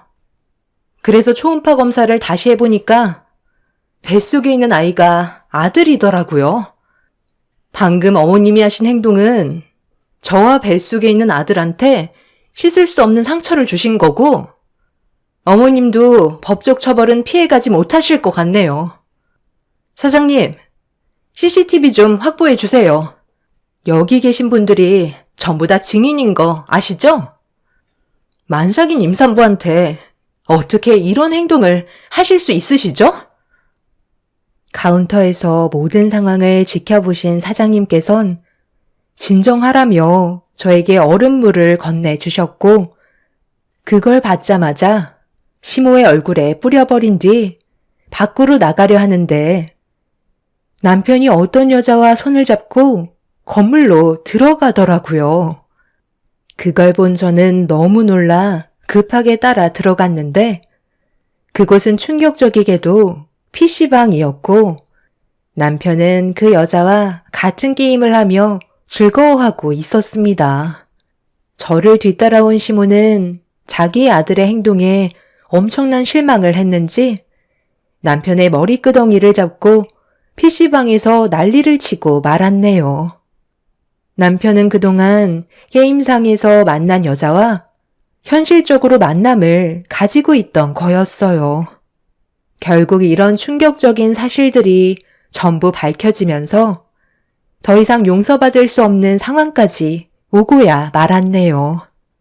저는 남편에게 이혼 위자료에 소송을 걸었고 게임상에서 만났다던 여자에게도 상간녀 소송을 진행하게 되었네요. 그리고 임산부인 저를 함부로 대했던 시모에게도 제가 받은 상처에 대한 정신적인 손해배상을 요구하게 되었어요. 시모는 땅을 치며 후회하셨고 뱃속에 있는 아이가 손녀가 아닌 손자라는 사실을 알게 된 이후 다시 돌아와 달라고 애원하셨지만 백수아들 끼고 천년만년 사시라며 뒤도 안 보고 큰 소리친 뒤 인연을 끊게 되었네요. 그날 이후 시모의 집안에는 역풍이 불었고 남편은 자기 인생 알아서 하겠다며 개차반같이 살다가 게임에서 만난 여자와 오토바이를 타고 가다가 큰 사고가 나게 되면서 현재 혼수 상태에 빠졌다고 합니다. 깨어나지 못하는 상황이 되자 시모는 다시 저에게 찾아와 제 목소리를 들어야 그 사람이 일어날 수 있다며 저를 데리고 병원을 가고 싶어 합니다. 부모님께선 절대적으로 반대를 하셨지만 시모는 최근까지 저희 집에 찾아오셔서 부모님께 용서를 구하며 저를 데리고 병원에 함께 가길 원하고 계시네요. 제 목소리를 들으면 분명 눈을 뜰 수 있을 거라고 믿고 있는 것 같아 보였어요. 하지만 부모님께서도 남편과 시모의 행동에 너무 큰 실망을 하셔서 더 이상 얼굴을 마주하지 않으십니다. 비록 제 인생에 삐걱거림이 있었지만 두 번의 불행은 없을 것 같네요. 그 사람의 잘못된 행동이니 그만한 대가를 치른 듯 합니다. 앞으로는 제 삶이 조금이나마 밝아졌으면 좋겠어요. 건강하게 태어난 아들과 함께 남은 인생 열심히 살아가도록 하겠습니다. 제 사연 들어주신 분들 정말 감사합니다. 안녕하세요. 저는 오늘 저희 집안에 대해서 여러분들과 대화를 좀 해보려고 사연을 신청하게 되었습니다. 아무리 생각해봐도 도저히 이해가 되지 않는 게 두 모자의 행동이 사람이 할 짓이 맞나 싶을 정도로 용서받지 못할 충격적인 행동을 저질러서 남편과 이혼을 했어요. 저와 엄마가 사정을 봐주고 그만큼 베풀어줬으면 저희가 어려운 상황이 생겼을 때 도와주는 건 당연한 건데 기본적인 것조차 하지 않으려는 모습이 너무 실망스러워 이혼을 선택했어요. 황당한 건 아직까지 본인들이 무엇을 잘못했는지를 모른다는 거예요. 그런 모습을 보니 그동안 함께 해왔던 세월이 너무 후회스럽고 아깝더라고요. 문제의 시작은 시모가 저희 집에 들어오면서부터였어요. 퇴근하고 집에 들어와 보니 이미 짐까지 풀어놓고 남편과 치킨을 배달시켜 먹고 있었습니다. 저와 한마디 상의도 없이 혼자서 독단적으로 선택한 행동에 당황스러워 남편을 데리고 방으로 들어와서 따로 대화를 나눴어요. 그런데 하는 말이 시모가 우울증이 있어서 병원에 같이 다녀왔는데 혼자 있는 시간이 많아지면 우울증이 더 심해질 거라는 의사의 말 때문에 우울증이 어느 정도 회복이 될 때까지만 같이 있어주기로 했다며 저보고 이해를 해달라고 하더라고요.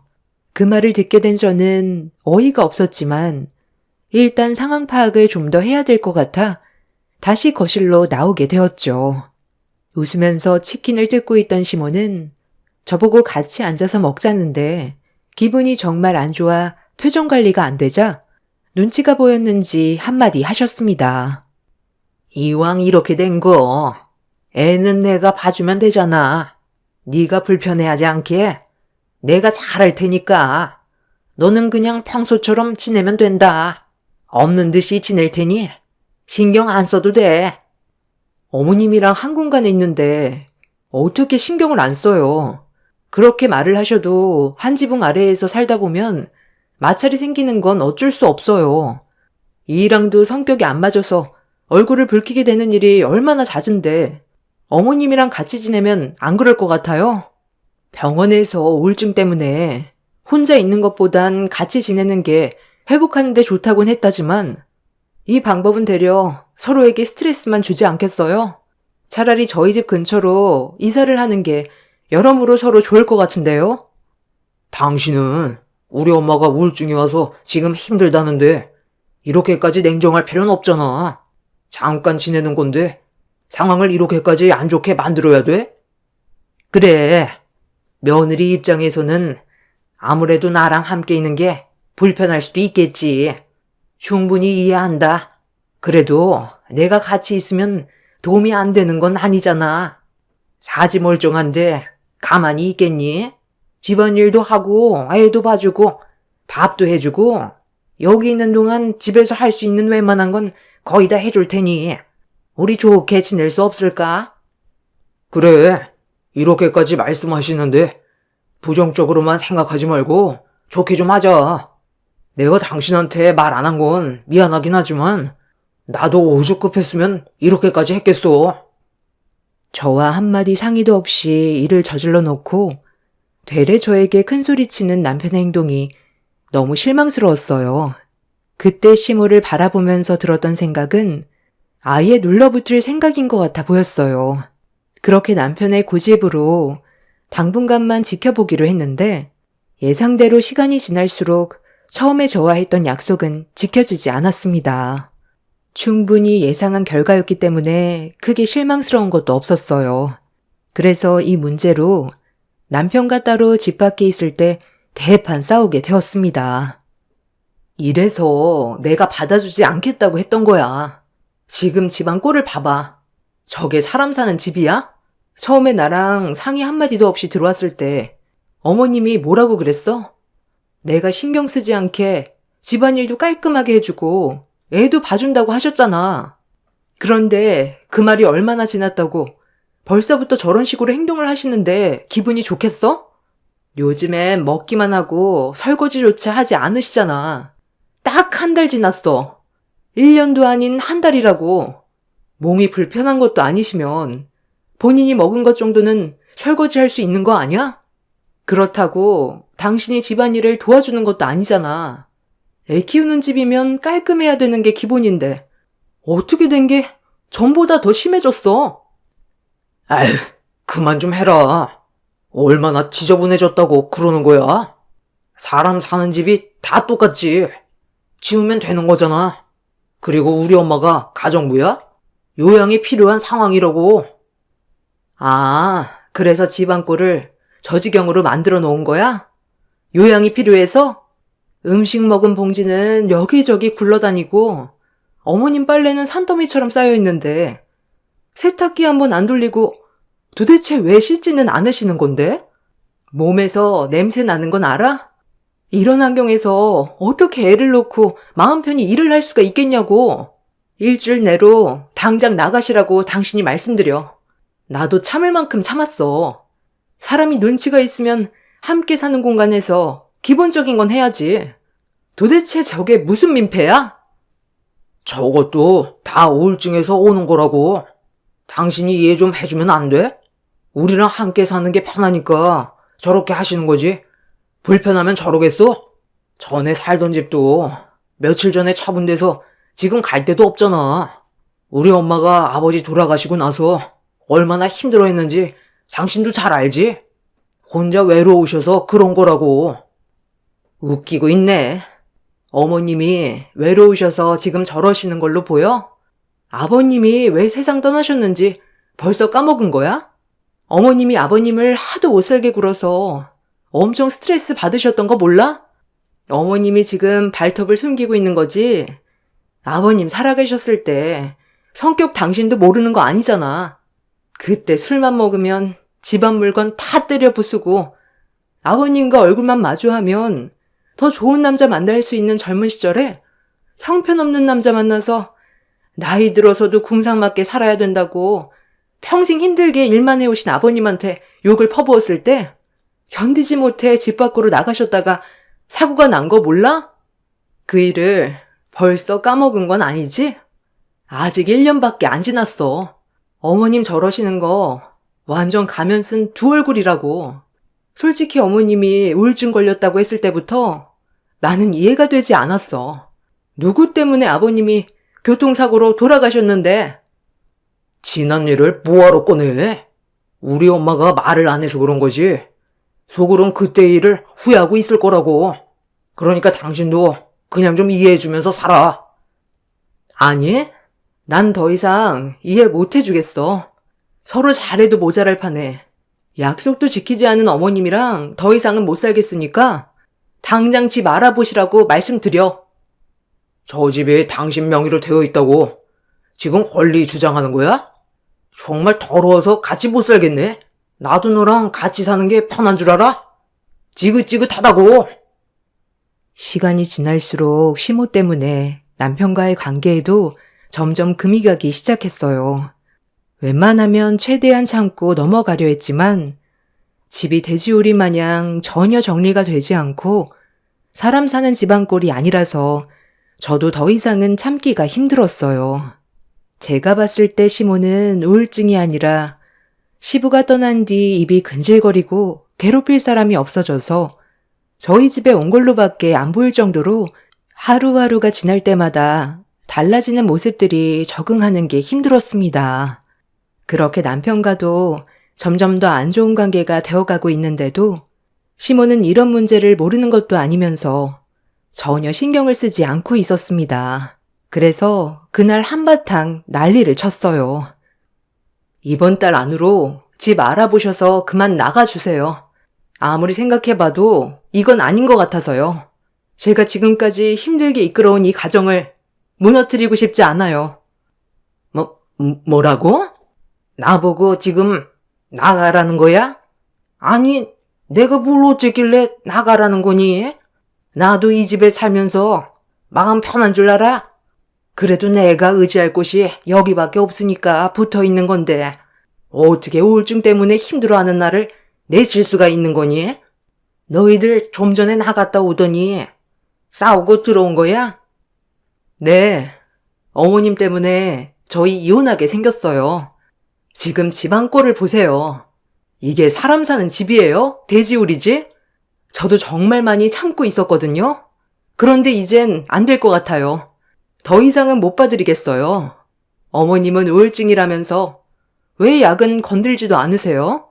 저 약봉지들 보세요. 타놓기만 하지 한 번도 먹은 흔적은 없잖아요. 우울증은 그냥 하는 말이고 혼자 있는 게 심심하니까 빨래 해주고 밥 해주는 며느리 집에서 살고 싶어 우울증 핑계로 들어온 거잖아요. 아, 그만 좀 하라니까.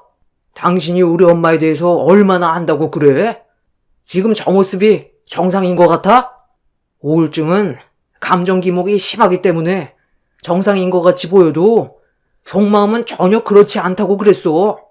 당신이 그냥 좀 이해해주고 넘어가 달라고 했잖아. 서로 얼굴 붉히면서 살아가는 게 더 안 좋은 거 알면서 그래? 그러니까 얼굴 붉히지 않을 방법에 대해서 얘기해주고 있는 거잖아. 당신이 이러는 게 오히려 도움 안 되는 거 몰라? 당신이 근처로 집 알아봐 드려. 이게 아주 좋게 얘기하니까 시애미를 아주 우습게 보네. 예, 너 내가 누군지 몰라서 지금 이러는 거야? 최대한 좋게 넘어가려 했는데 말버릇이 그게 뭐야? 너 내 성격 몰라서 그래? 요즘 일이 잘 안 풀려서 기분이 상당히 안 좋은데 너까지 내 속을 뒤집어 놓니? 너는 집안의 가장이란 놈이 마누라한테 찍소리 못해서 잡혀 살기나 하고 집안 꼴 잘 돌아간다. 나는 평생 이 집에서 붙어 살 거니 그런 줄 알아라. 그리고 어느 시애미가 며느리 집에서 집안일을 하니? 막 나가는 시모의 말을 더 이상 듣고 싶지 않았던 저는 작은 방에 있던 시모의 짐을 챙겨 거실 밖으로 전부 꺼내 놓았어요. 막무가내인 시모와 제 편이 아닌 남편도 더는 보고 싶지 않아서 효자 아들 평생 끼고 살라며 남편의 옷들도 전부 거실 밖으로 던져버렸습니다. 두 모자는 저보고 뭐 하는 짓이냐며 얼굴을 붉히면서 저를 막아섰지만 이미 화가 머리끝까지 올라와 버린 상태라 더는 두 모자를 상대하고 싶지가 않았어요. 제 눈앞에서 사라져주는 게 제가 살아갈 수 있는 유일한 길이라고 판단했었기 때문에 남편과도 더 이상 함께 살고 싶지가 않았습니다. 두 모자는 분노한 저를 말렸고 저는 두 모자의 짐을 거실 밖으로 전부 빼내고 있는데 갑자기 제 핸드폰에 전화가 울리기 시작했어요. 핸드폰 벨소리에 잠깐 동안 흥분이 가라앉게 된 저는 연락이 온 번호를 보게 됐는데 엄마한테 전화가 왔길래 숨을 고른 뒤 안방으로 들어갔습니다. 보통은 낮에 전화 통화를 하지 늦은 저녁에는 연락을 하지 않는데 예고도 없이 전화가 와서 느낌이 좋지 않아 통화 버튼을 누르는 순간 저는 가슴이 철렁 내려앉았어요. 엄마가 병원에 있다는 말을 듣게 된 거였죠. 저희 집과 친정의 거리가 꽤 먼 편인데 엄마가 병원에 입원했다는 말을 들었을 때 조금의 고민도 하지 않고 바로 병원으로 향했어요. 두 모자도 저희 엄마가 병원에 입원했다는 말을 듣곤 뒤따라 오려 하길래 집 정리하고 애 좀 봐달라고 부탁했어요. 두 모자와 얼굴 붉히면서 싸우는 것보다 엄마의 건강 상태가 더 중요했었기 때문에 급하게 병원으로 향했고 그렇게 도착한 뒤 엄마의 몸 상태를 확인했는데 일어나지 못하시길래 어떻게 된 거냐고 여쭤보니 식당을 운영하시던 엄마가 갑자기 미끄러지면서 척추 압박 골절이 돼서 몇 달간 꼼짝없이 움직이지 않고 쉬어줘야 하는 상황이 생겨버렸어요. 다행히 뇌출혈이나 더 큰 사고로 이어지지 않았다는 건 정말 다행스러운 일이었지만 엄마 곁에서 간호해줄 사람이 없었기 때문에 제 도움이 필요한 상황이라 며칠 뒤 엄마를 모시고 집으로 들어왔어요. 저도 제가 결혼하기 전까지 엄마와 단둘이 살아왔었는데요. 저는 아빠의 존재 자체를 기억하지 못하고 살아왔어요. 워낙 어렸을 적에 사고로 돌아가셔서 엄마 혼자 저를 힘들게 키워주셨죠. 아빠랑 둘이서 장사하시던 식당을 떠나고 싶지 않으셔서 지금까지 한 곳에 계셨지만 워낙 식당 일을 오래 하셔서 몸에 문제가 하나둘 생기기 시작한 것 같습니다. 몇 달간 꼼짝없이 누워만 있어야 한다는 의사의 말에 엄마를 집으로 모신 뒤 두 모자에게 진지하게 부탁을 했어요. 당신이랑 어머님이 당분간 저희 엄마를 잘 좀 돌봐주셨으면 좋겠어요. 제 집에서 나가기 싫고 같이 지내고 싶다고 했으면 제가 부탁하는 것도 들어주셔야죠. 일방적으로 저만 희생하는 건 아니죠. 아까 전화통화로 이 사람한테 대충 설명했지만 저희 엄마가 몇 달간 허리 때문에 누워만 계셔야 되세요. 그래서 도움이 필요한데 어머님이 어차피 집에 계시잖아요? 집에서 놀고 먹기만 하지 마시고 이럴 때 서로 도와줘야 하지 않겠어요? 서로 얻는 게 있어야 균형이 맞는 거죠. 어머님은 혼자서 지내고 싶지 않아서 저희 집에 눌러 앉으셨으면 제가 부탁하는 걸 들어주는 건 당연하다고 생각해요. 서로 노력해야 잘 지낼 수 있지 않겠어요? 어려운 것도 아닌데 당연히 그렇게 해줘야지. 사돈이 아파서 어쩔 수 없이 온 건데 내가 안 도와주면 누가 도와주겠어? 나도 받은 만큼 베풀 줄 아는 사람이다. 우리 엄마의 도움이 필요할 때도 있다고 내가 얘기했었잖아. 네가 좀 이해해주고 넓게 생각하면 서로 잘 지낼 수 있다니까. 오늘 있었던 안 좋은 일은 그만 잊어버리고 앞으로 서로 좀 잘 좀 지내자. 하루 이틀 얼굴 볼 사이도 아니잖아. 우리 엄마가 당신 눈에 부족한 부분이 있어도 가족 일이라면 양팔 걷고 나서준다고. 걱정하지 말고 당신은 일에만 집중해. 엄마가 못하는 건 내가 뒤에서 또 챙겨줄 테니까 신경 쓰지 말고. 그럼 우리 이제 앞으로 잘 지내는 거다. 글쎄, 그건 앞으로 어떻게 하냐에 따라 달린 거겠지. 서로 원하는 걸 얻으려면 같이 잘해야 되는데, 당신이랑 어머님이 내가 부탁한 걸 잘해주지 않는다면 아마 오래가지 못할 거야. 그러니 앞으로는 제발 신경 좀 써줬으면 좋겠어. 어머님도 마찬가지예요. 제가 부탁하는 건 그냥 흘려듣지 마시고 노력 좀 해주세요. 그래, 알았다. 나도 눈치가 있는 사람인데 네가 2번이나 얘기했는데 전처럼 똑같이 행동하겠니? 그나저나 사부인께서 앞으로 2달 정도 요양을 해야 된다고? 2달에서 3달간 화장실을 제외하곤 꼼짝없이 누워만 있어야 한대요. 허리 쪽 인대가 늘어나면서 척추 압박 골절까지 생겨서 꾸준한 치료가 필요한가 봐요. 아무래도 식당 일을 오래 하시다 보니 허리를 자주 반복해서 쓰니까 무리가 온 것 같은데, 좀 쉬면 다시 예전처럼 정상적인 생활이 가능하다고 했으니까 잘 좀 부탁드릴게요.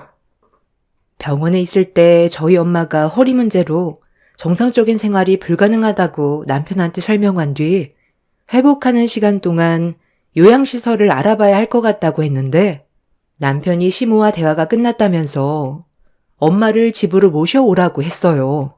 시모가 예전에 요양시설에서 잠깐 일을 한 적이 있었는데 저희 엄마를 보살피는데 도움을 줄 수 있을 것 같다고 설명을 하더니, 남보단 그래도 가족이 편하지 않겠냐며 저를 설득시켰습니다. 그날 정말 기분이 안 좋았지만 저도 갑자기 사정이 안 좋아진 거라 어쩔 수 없이 엄마를 일단 집으로 모신 거였고, 화가 났지만 시모가 그동안 저희 집에서 얹혀 사신 걸 생각하면 당연히 해줘야 된다고 판단했어요. 그래서 엄마를 부탁하게 된 거였고, 한동안 별 문제 없이 잘 지내고 있었어요. 저희 집이 전원주택이라 방이 여유가 있어서 그래도 불편함 없이 같이 지낼 수 있긴 했었지만 신경이 쓰이는 건 어쩔 수 없었어요. 그래서 엄마한테 시모가 간호를 잘해주냐고 여쭤봤는데 많이 도와주고 있다면서 별 말씀이 없으시더라고요. 하필 엄마가 다치셨을 때 일이 한창 바쁜 시기라 제가 자리를 비울 수 있는 상황이 아니었어요. 그래서 엄마의 말을 믿을 수밖에 없었는데 어느 날 문제가 터졌습니다.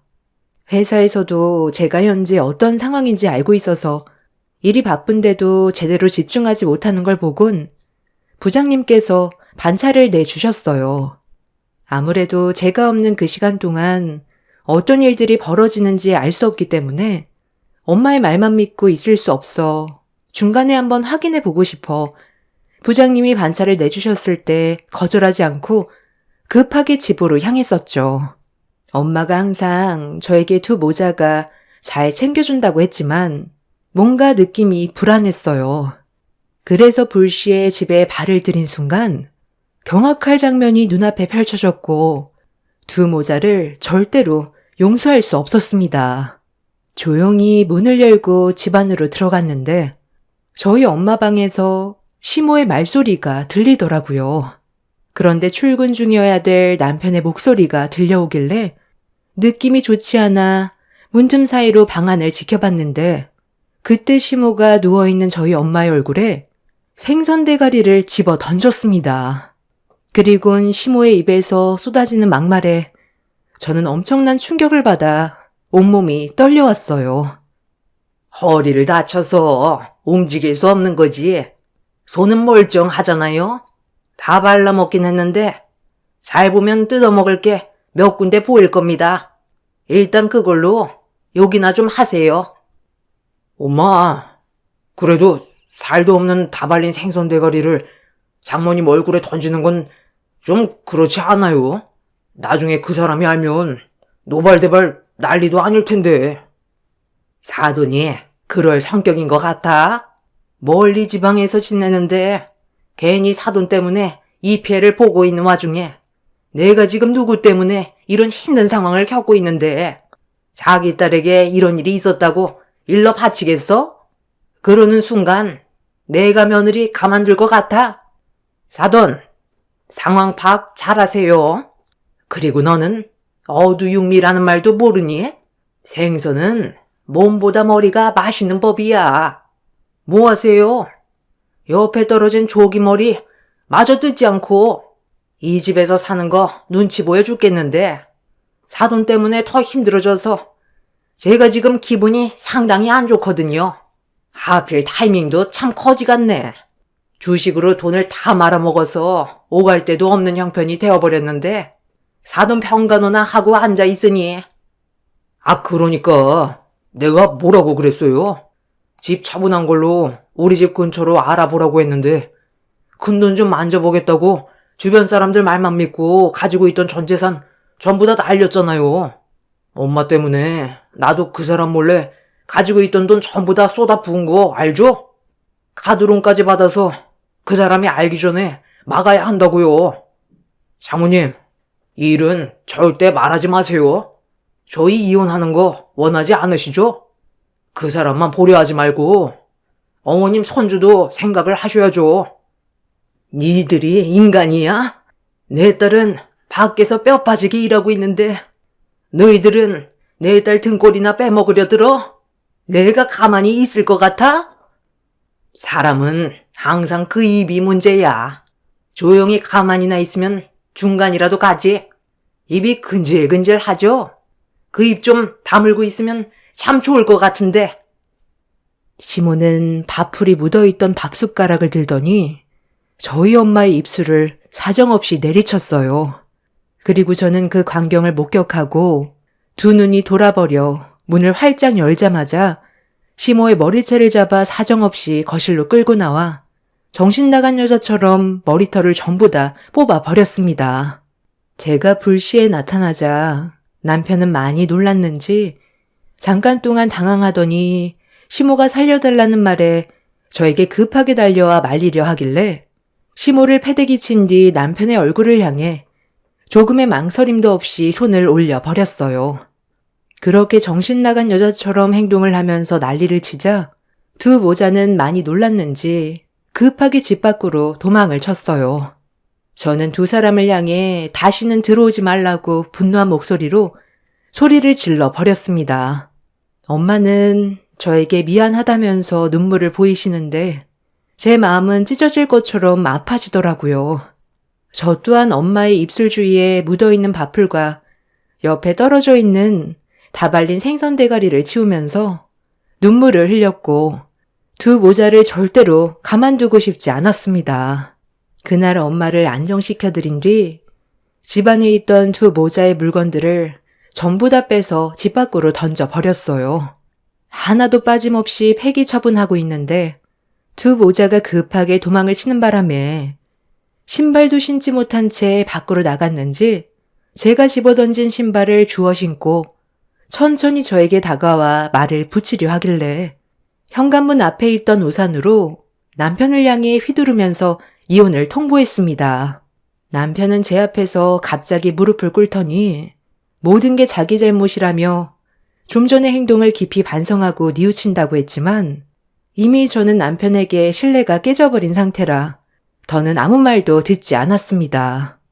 그런데 시모가 저에게 달려와 마음에도 없는 말을 하면서 용서를 구하기 시작했어요.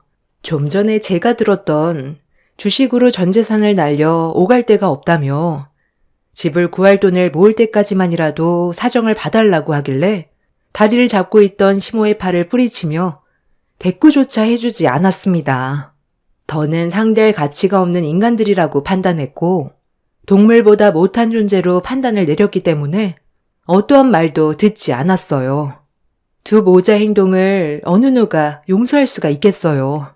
남편은 이미 저 몰래 카드론 대출까지 받아 돌려막기까지 했다는 걸 들었기 때문에 제가 피해를 볼 수 없어 이혼을 선택했고 그렇게 서류에 도장을 찍은 뒤 재산 분할 중 제가 받을 위자료를 포함해서 더 받아낸 뒤 남편을 내쫓아 버렸습니다.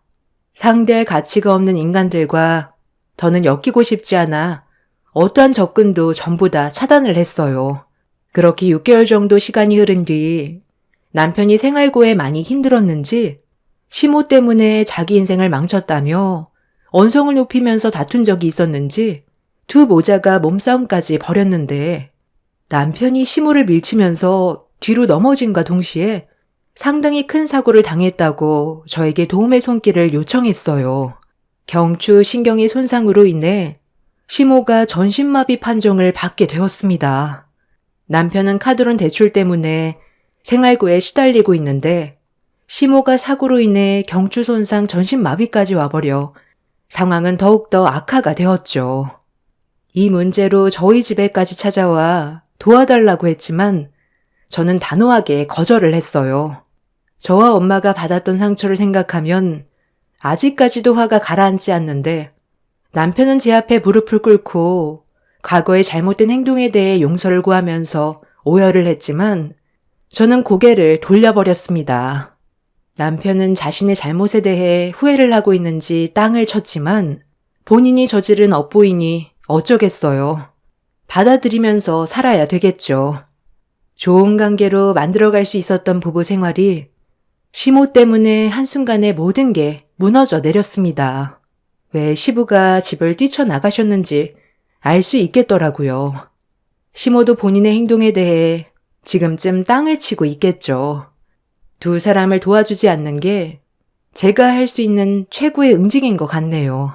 앞으로 평생 자신들의 과거를 뉘우치며 살았으면 좋겠습니다.